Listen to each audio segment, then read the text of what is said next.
Yeah, there you go. If you have a friend, I think he said his friend was taking it this semester, so I don't think you really have a full chance to judge the class, but I appreciate the enthusiasm. Okay, challenges advising scheduling. Software estimation is the toughest problem in software engineering for all the reasons we've talked about, particularly going back to Armor. So more novel your work is, that should be the more, yeah, the more novel your work is, the harder it is to estimate how long it's going to take, how much successful invention it's going to take to finish the project, or whether or not what you're trying to invent can actually be done within the requirements of the software. Plus, we all tend to be optimists. Chuck likes to say, and this is very common, you'll hear these kinds of rules of thumb anyway. As a software engineer, take your first estimate, double it, and add something. Chuck says double it and add 1 day. So if you think something's going to take, oh, I can do that in 5 days, it's probably actually going to take you 11. You know, it's that sort of thing. The challenge is thinking through all the tasks that actually need to be done to finish the project. This is why for software estimation, one of my recommendations is that you actually start from the ship. You say, this is what it needs to be in order for us to, gold master, release the ship. And then you say, what needs to be done the week before that, or the month before that? What needs to be done the unit of time before that? And work backwards. Because our tendency is,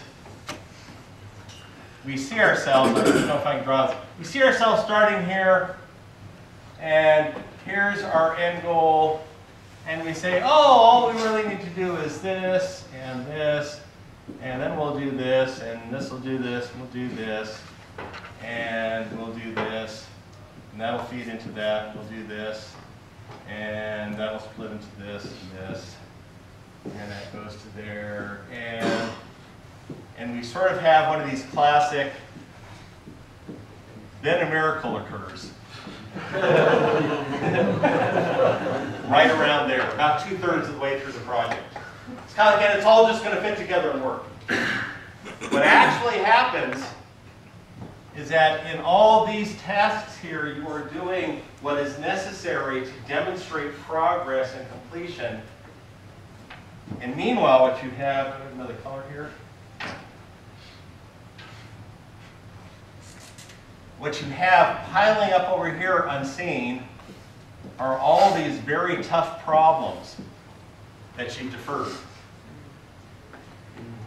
And you start to get to here, and often, I'm on this path and I've deferred to. I said, well, I can handle those when they're there. And you're on this path, and you say, oh, I've got these few, and you're on this path, and you've got these. What happens is you get to the end here, and you've been sifting flour, and suddenly you've got a bunch of walnuts. You're trying to put walnuts through the sifter. It's just not working. And this is why you get the 90-90 rule that we've already talked about. You spend 90% of your time to get to this point, and you spend the same amount of time trying to solve all these problems to get them implemented. I find that if you start with the end and then go through the tedious exercise of working backwards, you actually come up with more realistic stuff, and what you start doing, of course, is what you always do if you want to meet a schedule. You start throwing out features. You say, oh, well, no, we're not going to get all that done by that date. So my recommendation, and this is why I'm stressing the 11, 12, and then the 12, 10 demos. What you really want to do is define these as much as you can. And first you want to say, can I really get from here to here in 4 weeks? And can I really get from where I am right now? This is, what is today? 8th? This is like 5 weeks. So if you define this and say, what can we actually get done in 5 weeks? Or this. And then, and again, this may be something extremely simple. This is all simple, guys. It's a single semester. You're trying to do some hard stuff here. It's why your code doesn't, I don't grade you on what you actually show here. What I grade you on is you're following the process and how well you know the readings. That pretty much is, you know, your deliverables. What determine your grade. The code is not a deliverable. But that said, what you need to do is really figure this out and really figure this out. Make sure the difference between those two is just 4 weeks, and make sure this is something you can do in 5 weeks, which is where we're getting up to figuring out your schedule. Yes? So if you look backwards, you wouldn't really see a lot of these black circles, because those are like what you discover from like the first 90% of the time, right? Some of them are. Some of them you're simply kicking cans down the road. You're basically saying, well, you know, I can get to a certain extent, I can mock up my user interface and I can make a sprite, you know, go across the screen and so on. And then it's kind of like, and we'll worry about collision later. We'll worry about all the different little figure animations later. Because once we have a static sprite moving across the screen, then we can animate it. And what you do is you go to animate, it's like, oh, this is a lot harder than I thought. No, you're exactly right. Some of this is unavoidable, which is why you always have taking longer than you expect. But a lot of it is that you pick the easy part. It's kind of like, well, you go for all the easy stuff first, and you push the hard stuff down. Yeah. And it's a natural tendency because what do you want? You want status reports that look good. You want to mark off this task is finished. You want each status report, you know, which is going to go up the chain saying, hey, look, we're getting this done. We can demonstrate this, and we can demonstrate this, we can demonstrate this. This is not a cure-all. It won't get, there's stuff you are going to find out only along the way. But what this does is this makes you think about, what do I need? What can I actually reasonably have ready by this date, given where I'm starting from? So that's what you're trying to do there. Yes? So is it ever okay, like if you have a lot of different subproblems that you can solve in parallel, to do some of the easier ones first, just so you have something then go to the harder ones? Yes. Just be aware the harder ones may be even harder than you think. You very much want to do that, and actually you want to solve whatever you can as fast as you can solve. And if you're in a position where you can assign one or more people to do all the easy stuff, and then one or more people to say, start working on these hard problems, because we're going to need this 3 months down the road. And you've got 3 months to get this working. That can be useful. And I've actually done that sort of management where it's kind of like getting back to footnotes. Rick Gessner, great software engineer. I said, Rick, you know, we're going to need footnotes. I underestimated, and he underestimated just how difficult footnotes were going to be in a live desktop publishing system. But you know, he basically was broken off, and that's largely what he focused on for several months. Was just trying to get footnotes to work properly. And he had to do so in a changing environment, because of course our code base was constantly evolving as we were adding all the other features. So he'd have to go back and say, okay, now we've got to do things differently, because you've got this going on, and this is what's happening, and so on and so forth. That's just it. Challenges include identifying the critical path. What's critical path? Kind of a list of things that must be done before other things can be done, all the way up to the finish product. Yes, but more accurately, let me erase all my hard problems here. A miracle. Yeah.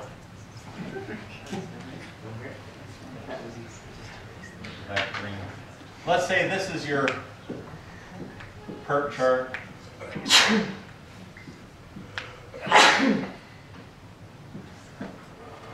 And here's your big finish line here.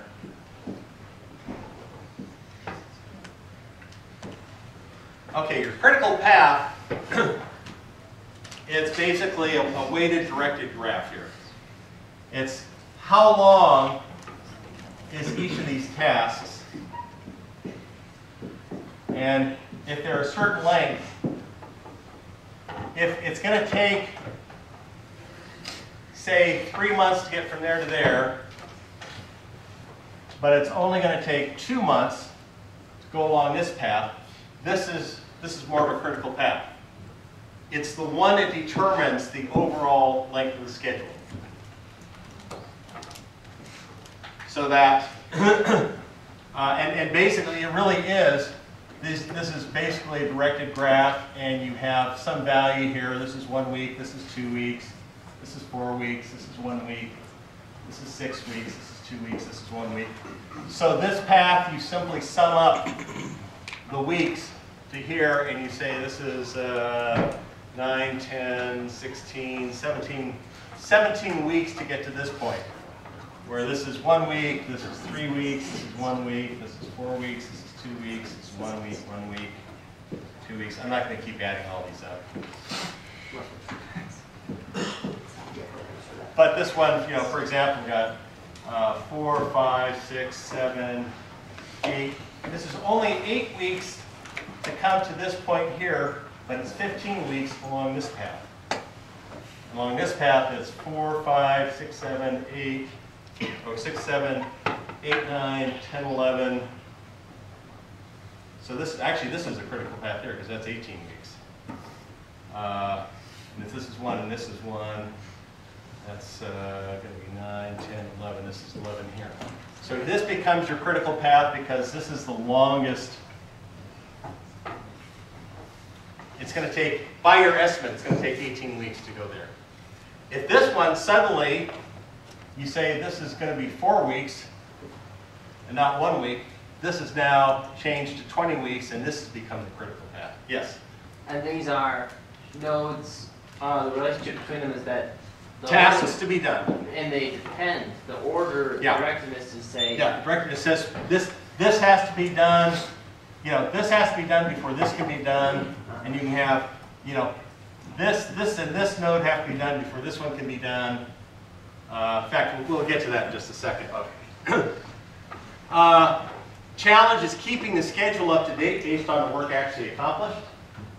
Trust me, project. Yes, Peopleware. Okay. Quite seriously, if there are only 2 books that you read before you go out in industry full time, Mythical Amendment and Peopleware are probably the 2 most important books to read.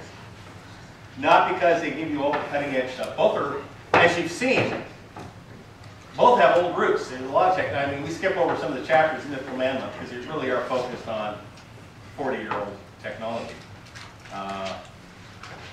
But the truths there are there. I cite these in expert reports on a regular basis for modern projects because it's sad to say these are the core issues that come up again and again. And it's a bit,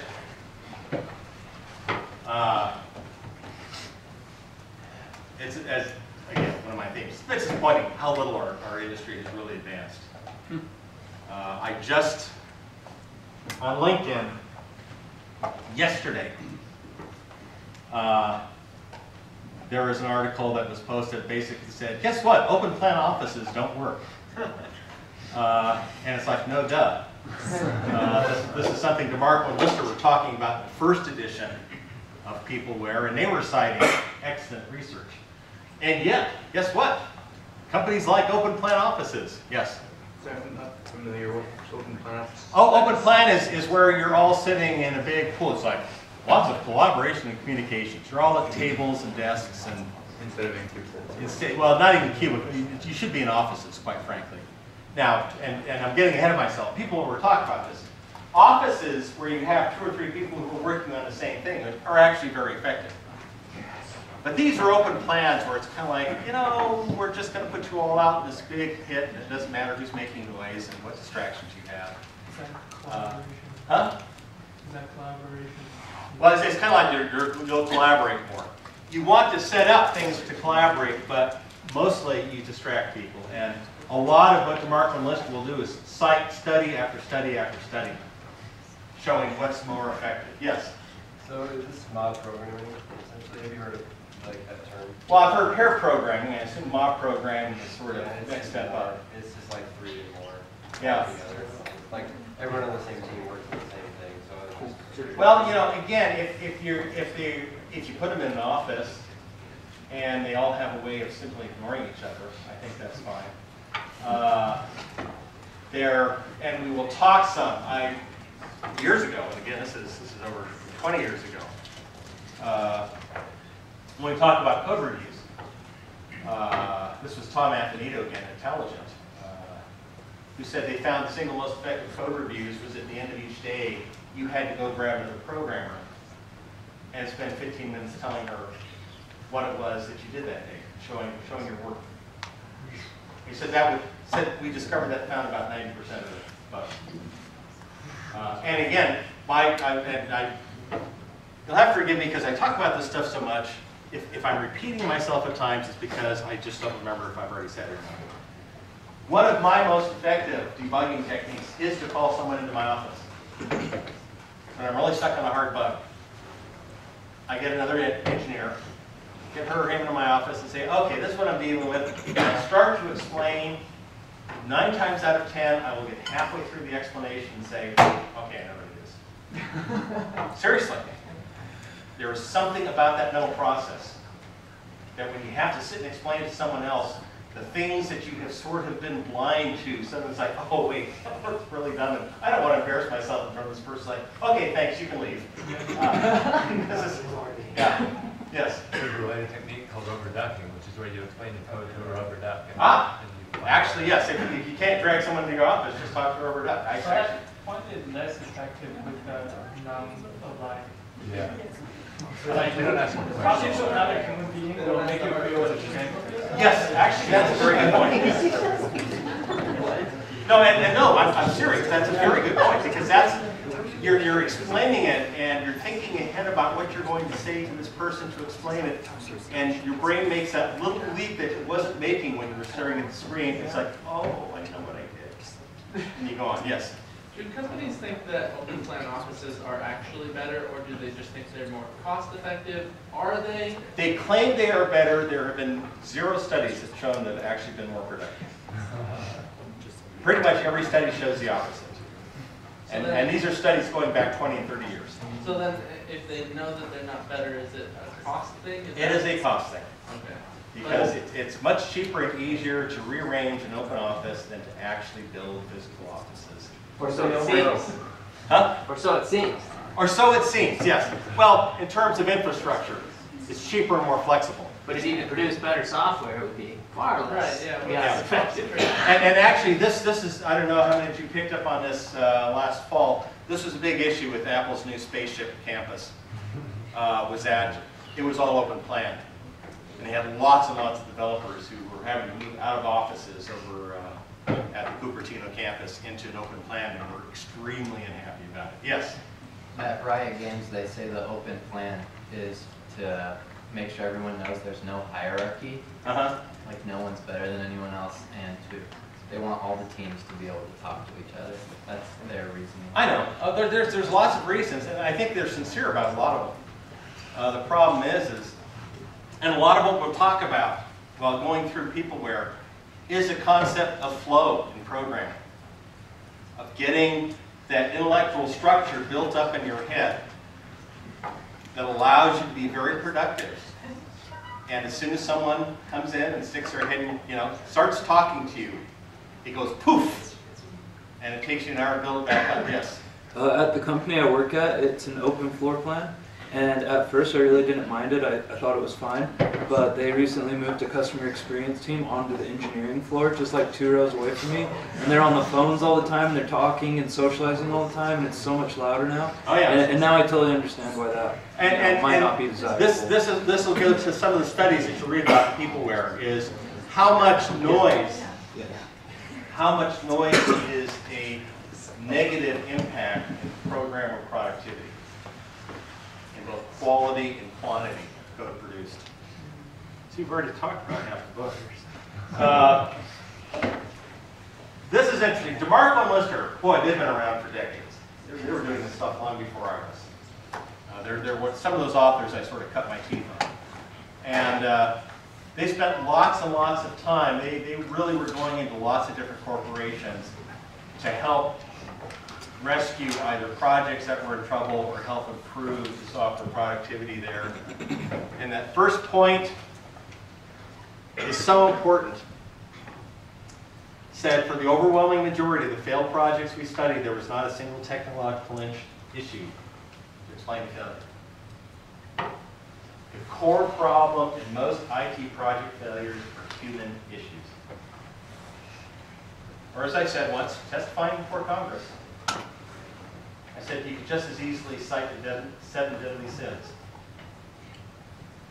You know, pride, envy, greed, sloth, lust, anger, gluttony. Sounds like so. There's another S there. Anyway. No, sloth. I already said sloth. I said it's as good an answer as any and better than most. And it really is. It's human factors are the primary, yes, peg flags. Pride, envy, greed, lust. Pride, lust, anger, gluttony, sloth, etc. Anyway, and you can sort of play around and figure out how those apply to IT projects. Said the majority of problems are sociological. Managers will concede when pressed that most of their problems are people problems, not technical problems, but they don't manage that way. Instead, what do they want? They want the new silver bullet. You know? We're switching to this language. We're switching to this methodology. We're switching to this database. This will solve all our problems.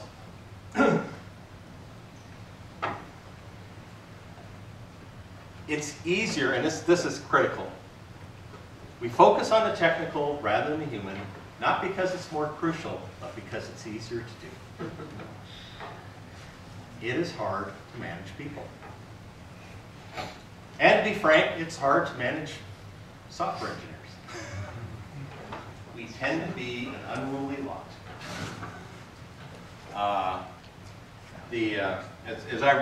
As I wrote pitfalls, one of the management failures is to underestimate the political savvy of software engineers. Said we tend to think because as software engineers, we tend to think politics is stupid. And because that, managers will often think we're naive.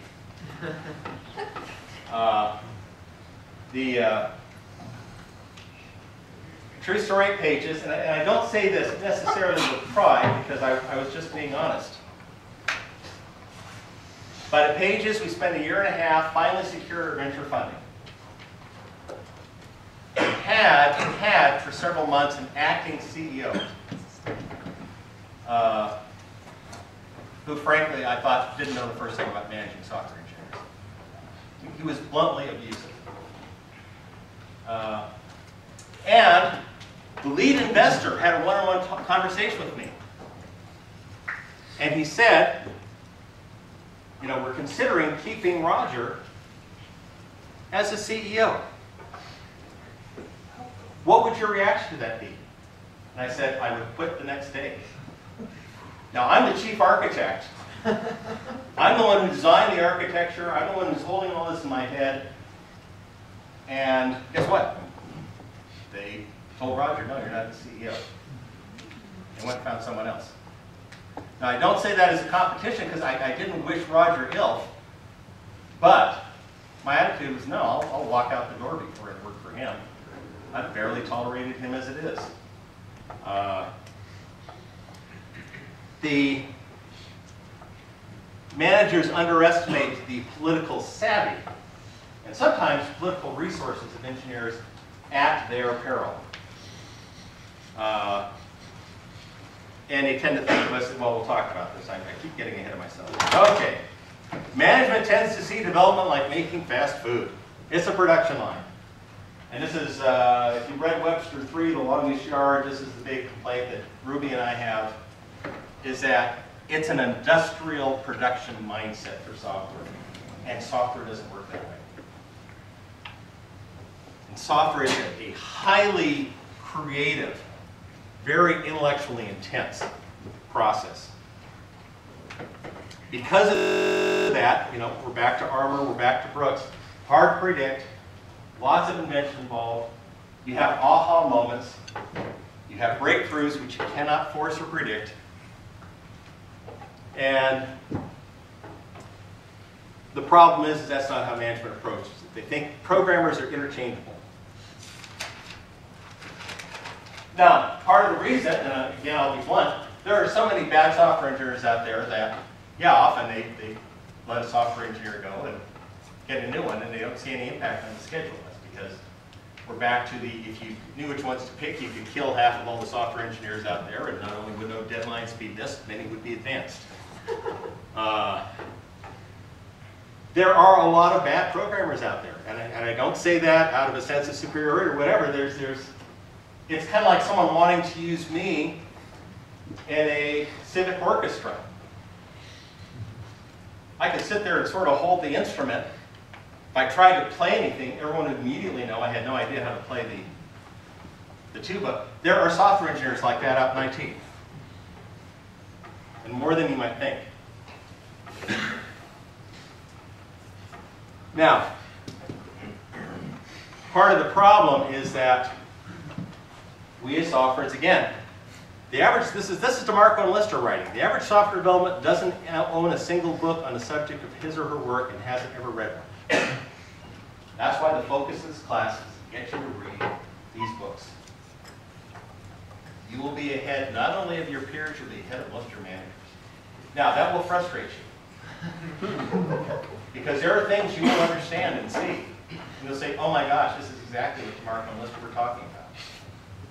Oh my gosh, this is exactly what Brooks is talking about. Oh my gosh, just, you know, here's what Forsgren and company say about, you know, high productive things. We're doing the exact opposite. So it's not necessarily going to make your life more comfortable, but at least you will know why things are going wrong. And you can use this to help vet the organizations that you hire into. For those of you who've been out there working, what been your observations on this syndrome? With the manager seeing you sort of interchangeable parts. Any experience there? Anyone? Anyone? Yes. There was one manager that I was very glad when he got fired. He very much saw all the developers under him and in the whole company as just replaceable. Yeah. So I actually walked out of a meeting with him once because he was not acting appropriately. I just walked out and went straight to HR. It was great, because after that, he wasn't allowed to talk to me. Yeah. Yes. Kind of a contrary example. My husband interviewed at Microsoft over summer, and like they're so willing to work with people to like help retain them and like just all sorts of things. Like one of the ladies was talking about how she had a baby, and she was like, "The baby went to the bottle. I have to feed him every 2 hours. I can't work." And her manager was like, "You can go home every 2 hours." Smart managers will do what it takes to hang on to good people. Again, I've already talked about some of the battles I had at Pages, because we could not afford to lose a single programmer. We were a small team, a single product. Losing anyone would have set us back once. And this is where I told you I had the battles with our CFO over snacks and drinks. It's like, John, I said you're talking maybe a few $100s a month. You know, it will cost us tens, if not hundreds of thousands in lost time and schedule if one of these developers walks. And it's not that you want the developers holding you hostage. What you want to do is to remove the barriers to them working. You want to make it, in some ways it's a little sinister, but what you want to do is you want to remove anything that keeps them from working. Remove their distractions, you know. Give them, like I mentioned Tony Gibson when we had a group at OSG, a group of developers in at one client, and he had a woman hired full time to go clean their apartments, do their dry cleaning, do grocery shopping for them, so they could focus on doing the work, and they would basically come home to their apartment and everything would be clean, and there'd be food in the fridge, and you know, their dry cleaning would be hanging up in the closet, and it was worth it. Because these were developers who were in, you know, you had maybe 20 developers in who were being billed at somewhere between $100 and $200 an hour to the client. So you can imagine what the gross billing per week was. The cost of that one woman to handle these tours was minor. It was down in the noise level. Question. Yes. You kind of mentioned it a few times, and I've been wanting to ask you about it, Sure. about being irreplaceable. How much does that empower like most of us will not go straight to management? How much does that, because you said holding them hostage and things like that, and before you mentioned that you would walk out, like, Yeah. how do you feel about that? There are 2 or 3 key issues there. That's actually touching on a very good point. First is, and we'll talk more about this, you have, in any project, you've got the truck factor, which means how many of your developers can get hit by a random truck, and you can still bring the project to you don't want to have a truck factor of 0. You know, because I didn't invent that phrase. That's one that's been in the industry a long time. What's the truck factor of your team? How resilient is your team? If someone does walk, if you have to fire them, we had one person who did fire at Pages. We probably lost some time because of that, but we finally determined the disruption that he was causing was worse than simply not having a hearing. On the one hand, I don't like the irreplaceable concept per se. I don't like prima donnahood. It's why with the article Tempest, I have professionalism in there. You want people who will show up and do the work without drama. And if you do have people who appear to be truly irreplaceable, what you want to do is you want to have them mentoring people to replace them. You want to make sure you've got a backup. It's, at Pages, I was a chief architect, but by the time we hit the last year there, like I said, I turned over the architectural work largely to Peter Linz because he understood the architecture of all the, and this was an outstanding team of engineers. I would work with any of them. But Peter understood the architecture better than anyone else.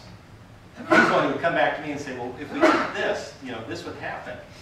And I said, actually, that's a very good idea, Peter. Let's change it that way. So I turned that all over to him. So I was actually more replaceable in the last year. Peter, I could have walked out the door, and Peter could have been chief architect, and he probably accomplished just as he did. So you don't want programmers to be irreplaceable, but you don't want to drive them away. There's sort of this line you have to walk between those two. Yeah. Have you ever had someone work with you who made themselves irreplaceable and then not refused, but made it really difficult to like they didn't try and mentor anybody? I can't think of a case where I've seen that. I imagine it could happen. In fact, it probably does. I personally can't think of a situation where I've had that happen. But it wouldn't surprise me. It's actually a lot of what you see.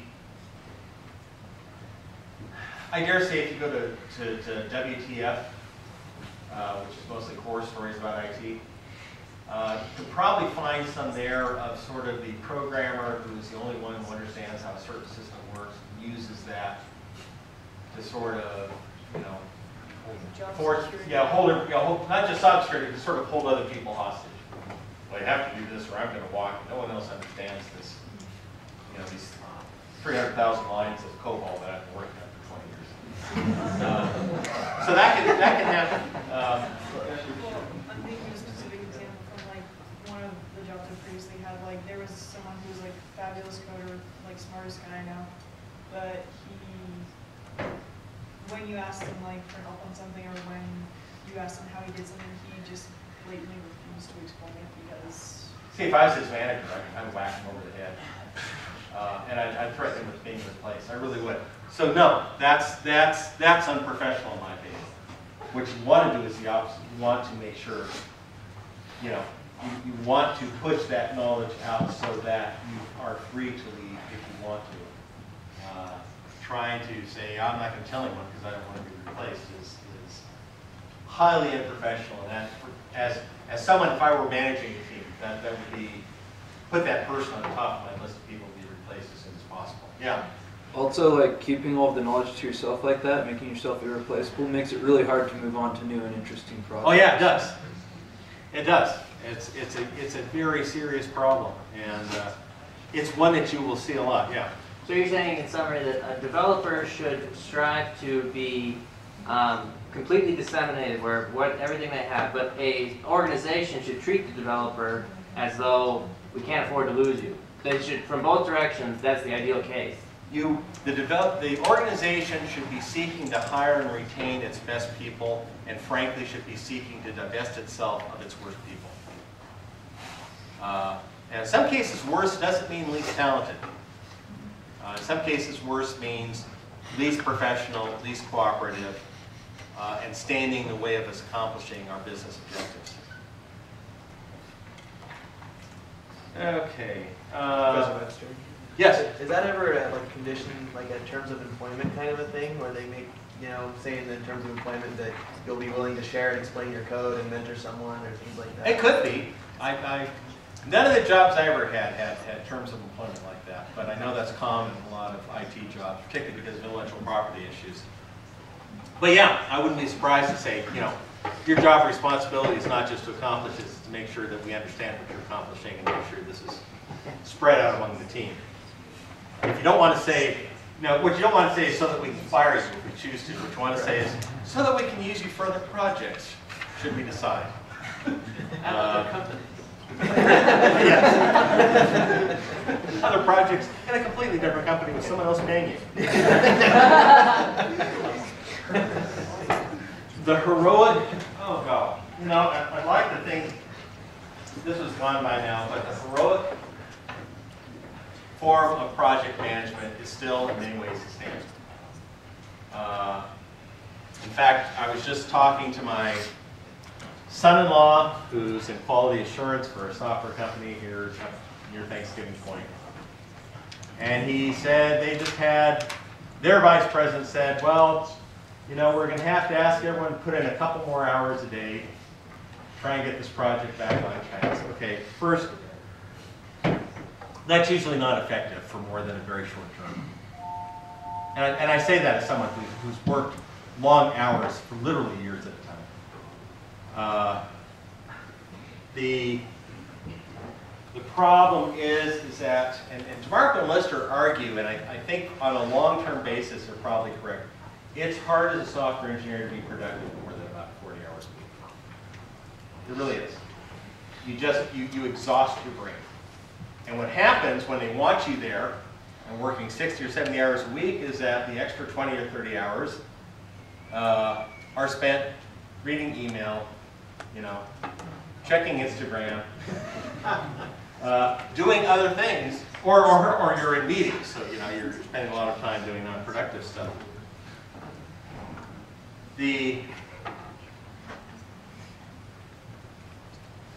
My observation is very successful organizations get by with good life-work balance because they're not choosing arbitrary deadlines that are unachievable.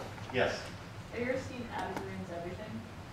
No, I haven't. I've heard of it, but I haven't seen it. Because I think episode 3 basically goes over this stuff and like why overtime is like bad. Yeah. And again, I have, as I think I've mentioned, 2 different jobs. I've had weeks where I've put in 100 hours. Where I've done 40-hour stretches, where I basically worked all night, 2 nights in a row. Got home and slept 8 hours and come back into work. But the problem is that if your people are having to do that, it means there's something wrong. In any case, there's something wrong with the schedule.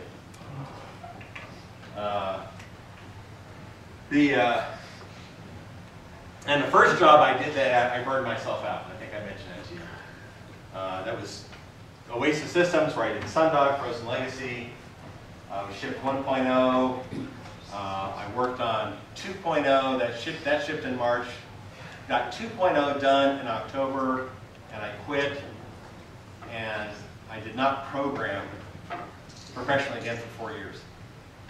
I had someone try to hire me for another game company, and I started to do work on a project and just felt panic. It's like, I can't do this. I'm too burned out. And it was 4 years until I finally did, a contract programming job at Apple and said, yeah, I can do this again. And then within 2 years of that, did another startup and worked long hours. I don't know what was different at Pages, because I actually worked longer and harder at Pages than I did at Oasis Systems. I didn't burn out. But on the other hand, I spent my last year writing 2 books, so that's something else that having Peter be the architecture freed me up for. Quality. Oh my gosh. We'll talk a lot about quality. This is one of the enormous failings of software engineering. There was a statement that Jerry Weinberg made probably 40 years ago.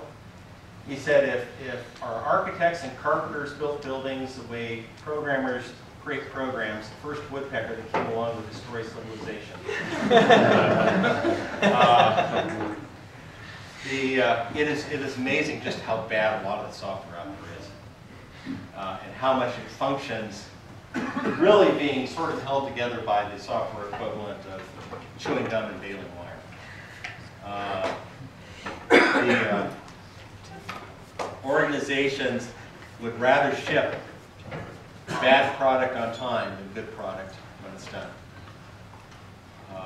My daughter, who I may have come lecture to this, works for a company that I won't name, also Point of the Mountain, literally had some new executive came in, I think they may have been the new CEO, who basically said that in that many words. Said, I'd rather ship a bad product at the end of the quarter than delay it until it's ready to ship. Because he saw that as a marketing issue. And it's like, your customers hate you and your programmers will leave because you don't like shipping crap. You don't like putting something out there that you know is bad software. Yeah. Is this generally a problem with publicly traded companies where CEOs are afraid of being ousted?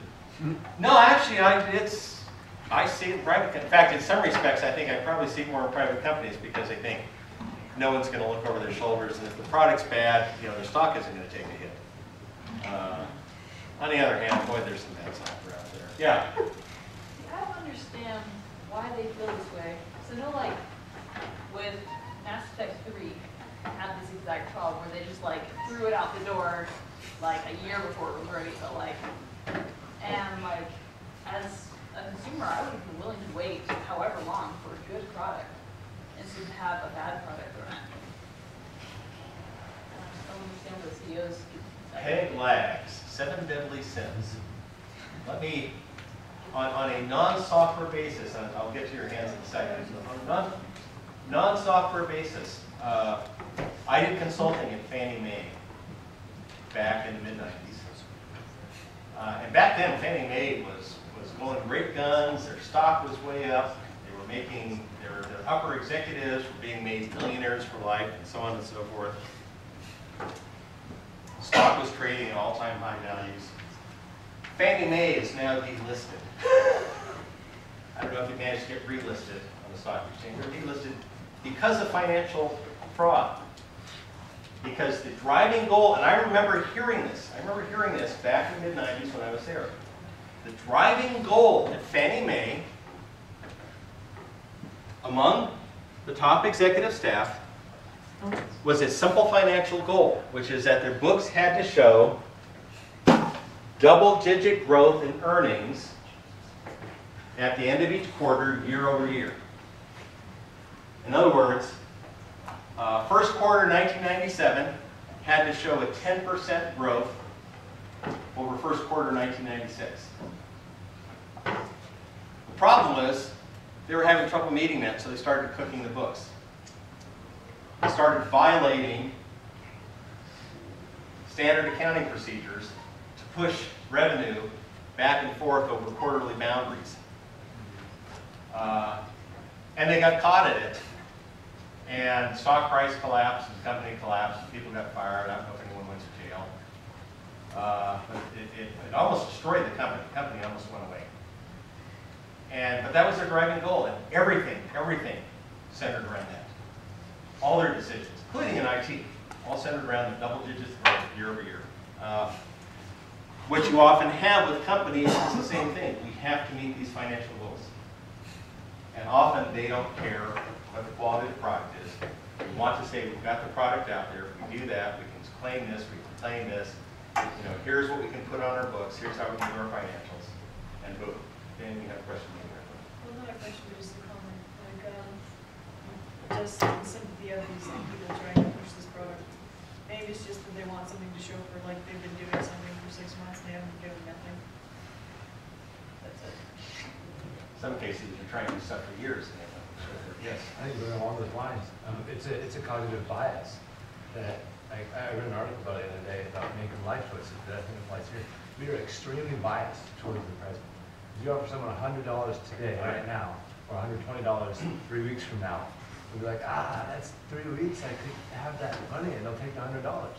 Even though you just wait, if you push both out a year, and you say, I'll give you $100 a year from now, or $120 a year and 3 weeks from now, people take the second no-brainer. It's a marshmallow test. Yeah, You know, it's so much, yeah. It's give them marshmallow. If you don't eat for 15 minutes, we'll give you a second marshmallow.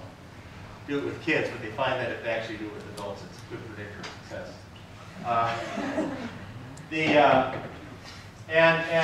A real world case. This is a case I worked on as an expert witness. A development group was re-engineering systems for an insurance company, and there have been various problems in it. They especially had problems with data migration. And they said it's going to take X amount of time, but they had no CIO. It was a CFO who was over IT, and then there was a head of IT. They both had guaranteed bonuses if the new system went live on January 1st of the given year.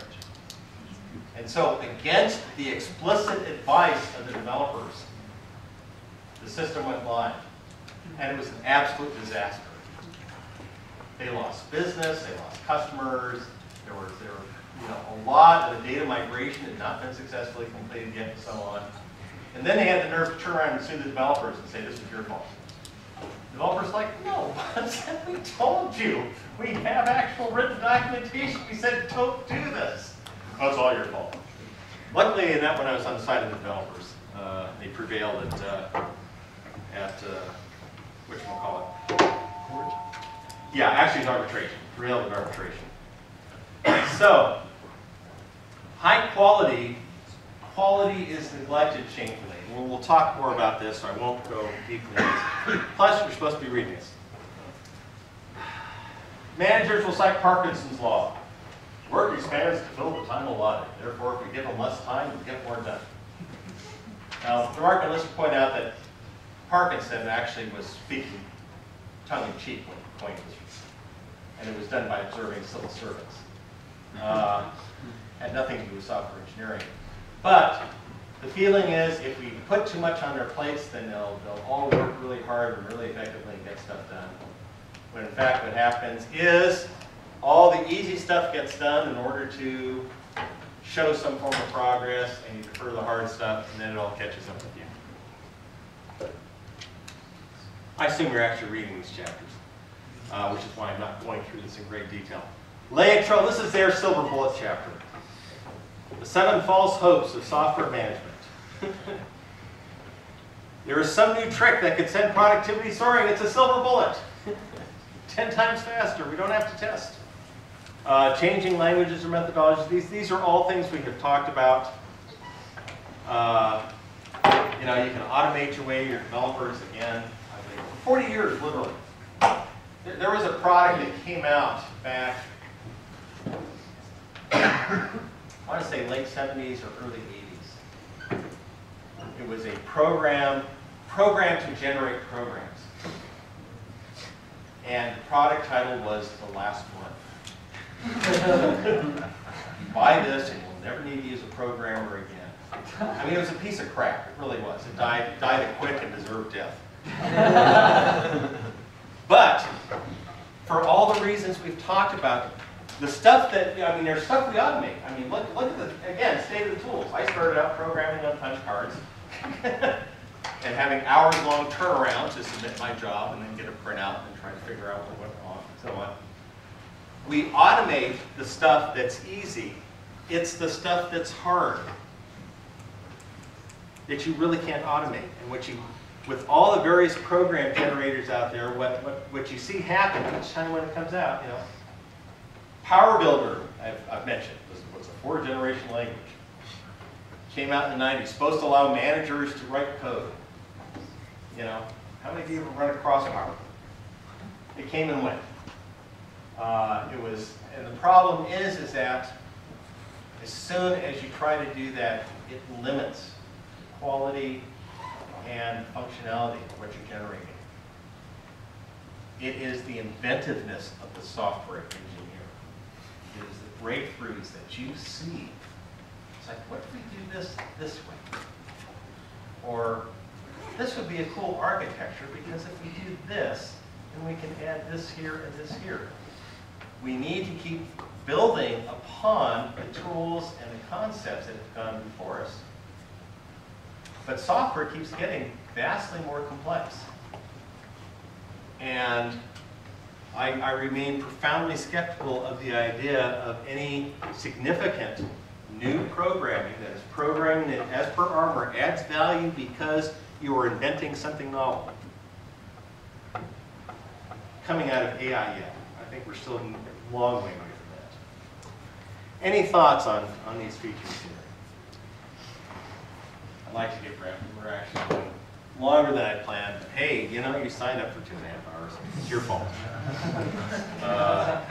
I really do like to try and get done before the end of class because it's just hard. 2.5 hours of class is a long time. Yeah. You know, kind of related, talking about like meta-programming languages and things Yep. like that, where people are like, oh, we're going to get rid of programmers. You can just give it a spec and then it'll create the program for you. Somebody, I don't remember what class it was, but a professor pointed out that as soon as you have a spec that is clear enough that a computer could create a program from it, that spec really is just a programming language. Yeah, actually you're right. That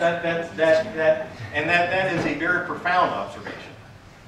It really is. You basically coded the spec in a type of programming language that a computer can now interpret and turn into a program. That's what you're doing all the time when you write code. Just put that pie on the end and you're done. Yeah, there you go. Hey, bam, it worked.